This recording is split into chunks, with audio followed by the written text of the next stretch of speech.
આજે આપણે બનાવવાના છીએ રસાવાળી માછલી। તો માછલી બનાવવા માટે સૌથી પહેલાં આપણે એક કઢાઈમાં તેલ નાખીશું। તેલ નાખ્યા બાદ એમાં વાટેલું આદું લસણ નાખીશું।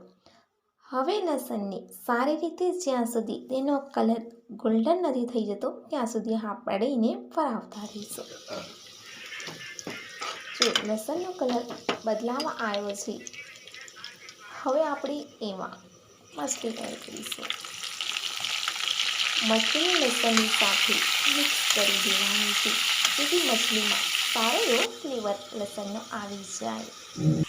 હવે એમાં મસાલા એડ કરીશું। હવે વધારે મસાલા એડ નથી કરવાની, માત્ર હળદી, મરચું, ગરમ મસાલો અને સ્વાદ અનુસાર મીઠું નાખીશું।